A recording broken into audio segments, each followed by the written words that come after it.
best screenplay in the 1970s, and in fact was listed on 300 best films of the 20th century lists that she had looked up on the internet. 77th on one, 83rd on another, and 85th best on the third. At 59, Max had a certain sort of fame in Hollywood. Most people had heard of him, but lots of younger ones assumed he was dead. Elena, who wrote self-improvement guides, she was currently working on Here's How to Do Everything Correctly, Chapter 4, Eating and Drinking, had also managed to earn herself a house, but it was a bungalow in the flats of Beverly Hills, not a mansion that cascaded down a mountainside in Pacific Palisades, looked across Will Rogers Memorial Park at the Getty Museum, and had 5 bedrooms, a guest house, and a swimming pool down the mountainside, 3 flights of stairs, that caught the morning sun.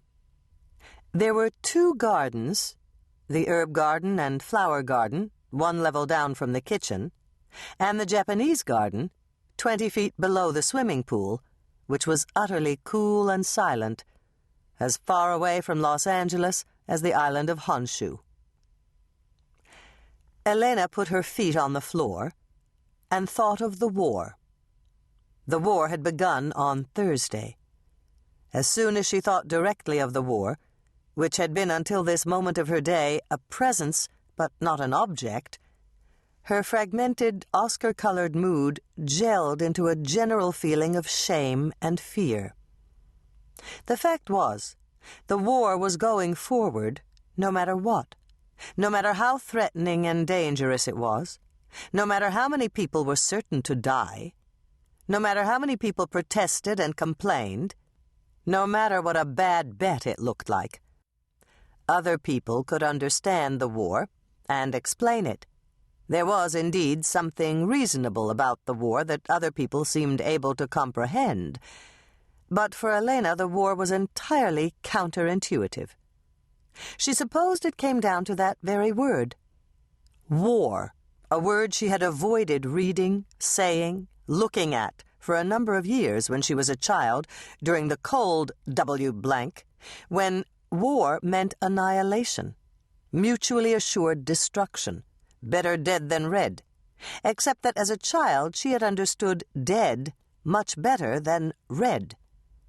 She had understood dead perfectly. Elena remembered herself at 8, standing in the kitchen with the radio on and her fingers in her ears, blocking out the sound of the television in the living room that was reporting the random progress of various threats to her life. One name she remembered was Francis Gary Powers, a man who endangered everyone by spying. After more than 40 years, Elena could still remember that name and see his snowy black-and-white figure, a tall man with dark hair, being hustled from one room to another by other, more shadowy figures.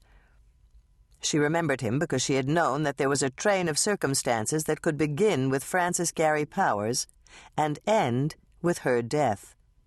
Even then, even at 8 years old, Elena had understood that tipping over into mutually assured destruction would have been an accident. This war, though, was not an accident, but an intention. People who knew people whom Elena knew planned to visit assured destruction on other people whom Elena didn't know. She sighed so deeply that Max turned toward her and opened his eyes. He said, "Did you have fun last night?" "Yes, but I dreamt about the stage all night. What I liked best was that so many people were happy to see you." "The troll emerges from under the bridge." He pulled up the coverlet. "It's always a pleasant surprise." "It looked to me like they were genuinely happy to see you. Actual smiles that included their eyes.